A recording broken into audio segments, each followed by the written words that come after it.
நம்ம இந்திய நாட்டை கலாச்சாரத்துக்கு பேர் போன நாடுன்னு சொல்லுவாங்க. நம்ம வாழ்ற இந்த பூமியை கூட ஒரு பெண்ணோட ஒப்பிட்டு ஒரு தாய்க்கு கொடுக்கிற மரியாதையை இந்த தாய் பூமிக்கு நம்ம கொடுத்துக்கிட்டு இருக்கோம்.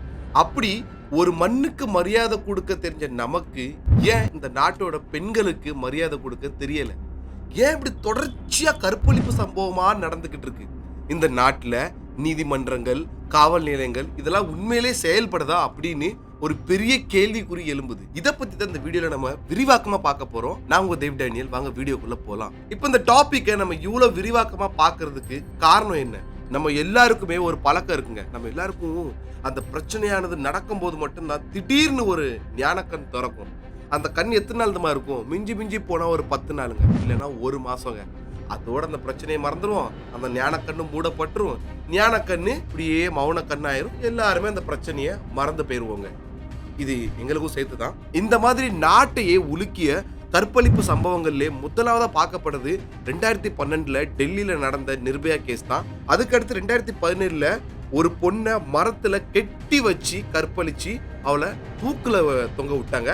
அதுக்கடுத்து 2018 அசிஃபாங்க, சின்ன குழந்தை, அந்த குழந்தையோட கற்பழிப்பு சம்பவம். அடுத்தது 2019 ஒரு பொண்ணை ரேப் பண்ணி உயிரோடு எரிச்சு கொண்டாங்க. இப்போ 2024 வெஸ்ட் பெங்கால்ல இந்த டாக்டர் ரேப் கேஸ். இப்போ நம்ம பார்த்தது எல்லாமே நாட்டையே உலுக்கி ரொம்ப சர்ச்சையை ஏற்படுத்தி மக்கள் எதிர்ப்பு குரல் கொடுத்த கற்பழிப்பு சம்பவங்கள் தான். அப்படி பார்த்தா இதர பல கேஸுகள் எக்கச்சக்கமா எண்ணற்ற கேஸ் இந்த மாதிரி இருக்குங்க. இப்போ வெஸ்ட் பெங்கால் கேஸ்ல எடுத்துக்கிட்டீங்கன்னா, வெஸ்ட் பெங்கால் கேஸ்ல ஒரு கல்பிரிட்டை அரெஸ்ட் பண்றாங்க. இவன் தான் கல்பிரிட்னு சொல்றாங்க. ஓகே, ஆனா அந்த பொண்ணு உடம்புல சேதம் அடைஞ்சிருக்க அந்த தாக்கத்தை பாத்தீங்கன்னா அந்த பெண்ணுடைய தாய்க்கு ஒரு சந்தேகம் வருது. என்ன சொல்றாங்கன்னா, இது ஒருத்தர் மட்டும் பண்ண தப்பு கிடையாது, இது ஒரு கூட்டு கற்பழிப்பு. இந்த கேஸை சிபிஐக்கு மாத்தணும், கடும் நடவடிக்கை எடுக்கணும் அப்படின்னு அவங்க ஒரு குற்றச்சாட்டை வைக்கிறாங்க. எப்பா, இந்த அடிப்படை கேஸை விசாரிக்கிறதுக்கே மாணவர்கள்லாம் ரோட்ல போராட்டம் நடத்தி அதுக்கப்புறம் தான் இதை ரொம்ப அவங்க இடுக்குப்பிடியே விசாரிச்சு அந்த சஞ்சயை கைது பண்ணாங்க.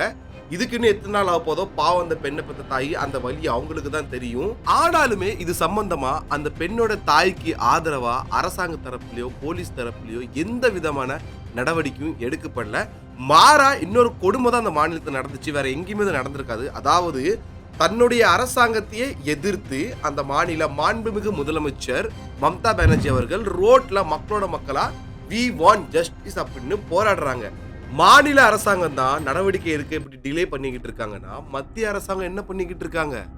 நாட்டுக்காக தான் எங்க கட்சி, நாட்டுக்காக தான் எங்க ஆட்சி அப்படின்னு சொல்றவங்க. அது மட்டும் இல்லாம உள்துறை அமைச்சர் அமித்ஷா இதை பத்தி ஒரு அறிக்கையோ ஒரு பேச்சோ அவர் பேசலங்க.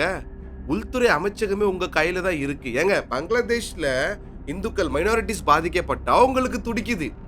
அதே இங்க ஒரு டாக்டர் பெண்மணி பாலியல் துன்பத்துக்கு ஆளாயிருக்காங்க, அதுவும் கண்ணுக்கு தெரியலையா? அவங்க மட்டுமா? எதிர்கட்சியிலையும் ராகுல் காந்தியில இருந்து ஒவைசில இருந்து யாருமே எதுவுமே கண்டுக்கவே மாட்டுக்காங்க. அதை பத்தி பலஸ்தீன்ல எதுவும் ஆனா இங்க துடிக்குது.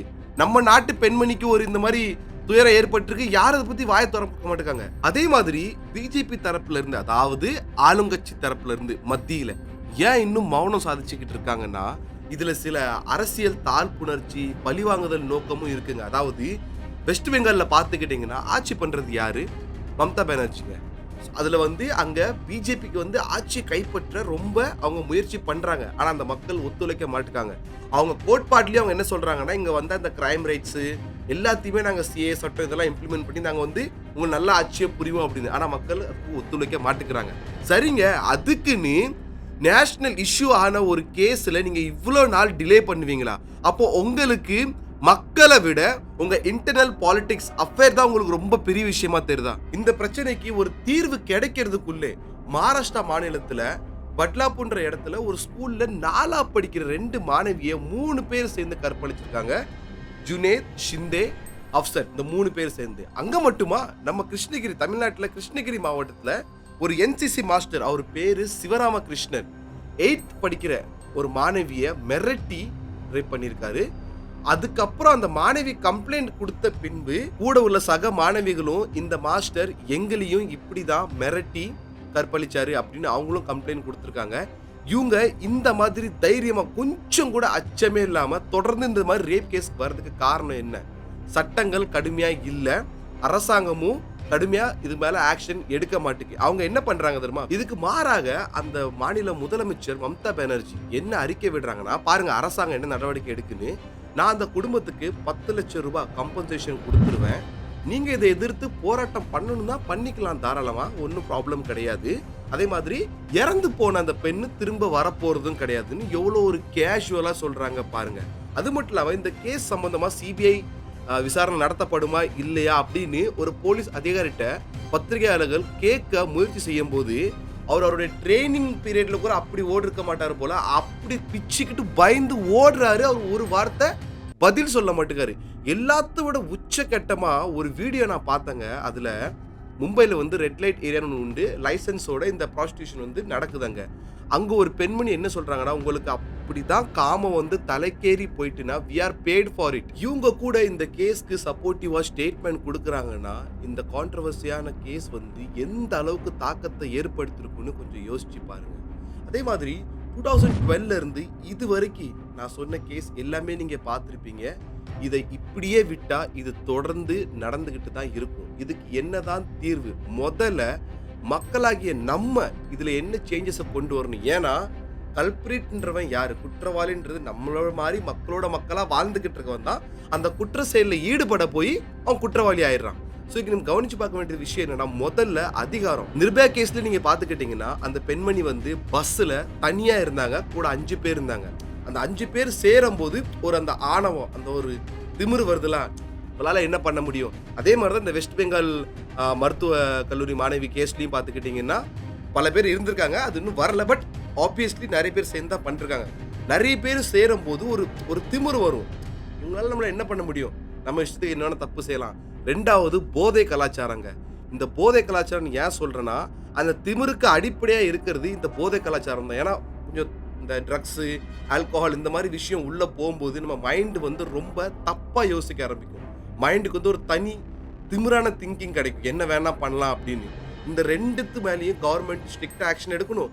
மக்களாகிய நம்மளும் இதிலிருந்து தூரம் இருந்துட்டோம்னாலே இந்த மாதிரி தவறுகள் நடக்க வாய்ப்பு குறைவு. அதே மாதிரி கவர்மெண்ட் சைட்ல இருந்து, அரசாங்க சைட்ல இருந்து என்ன பண்ணணும்னா, இந்த மாதிரி கேஸ்களுக்கு வந்து கடுமையான சட்டத்தை கொண்டு வரணும். ஏங்க வக்ஃப் போர்டு, 370, ராமர் கோயில், என்னென்ன பிரச்சனை எல்லாத்துக்கும் நீங்க அப்படி கடுமையா பார்லிமெண்ட்ல எதிர்கட்சி கூட வாதாடி சட்டத்தை நிறைவேற்றுறீங்கல்ல, ஆர்டினன்ஸ் பாஸ் பண்றீங்க, பில் பாஸ் பண்றீங்க. ஏன் இந்த மாதிரி கேஸ்க்கு நீங்க இனிஷியேட்டிவ் கொடுக்க கூடாது? ஏன்னா மற்ற நாடுகள்லயாவது குற்றவாளிக்கு தண்டனை வாங்கி தரதா லேட் ஆகுது, இங்க கற்பழிச்சது யாருன்னு கண்டுபிடிக்கிறதுக்கே லேட் ஆகுது. சோ இந்த மாதிரி வழக்குகளுக்கு முதல்ல ஜாமீனே இல்லைன்னு ரத்து செய்யணும். அப்படி குற்றவாளி சாட்சி ரீதியா ப்ரூஃப் செய்யப்பட்டா மரண தண்டனை தான். அதுவும் 5 வருஷம் கழிச்சு 7 வருஷம் கழிச்சுலாம் கிடையாது, உடனடியா அந்த தூக்கு தண்டனை நிறைவேற்றப்படணும் அப்படின்னு ஒரு ஆர்டினன்ஸ், ஒரு பில்ல பார்லிமெண்ட்ல பாஸ் பண்ணி அந்த சட்டத்தை கொண்டு வரணும். இல்லனா இதுக்குன்னு சிபிஐ மாதிரி, இடி மாதிரி ஒரு தனி டிபார்ட்மெண்ட் வைக்கணும்.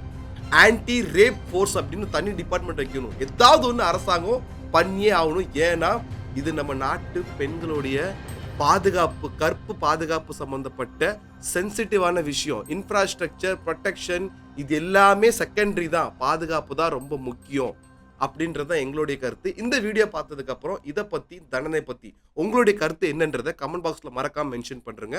சேனலை சப்ஸ்கிரைப் பண்றீங்க, ஃபாலோ பண்ணிருங்க.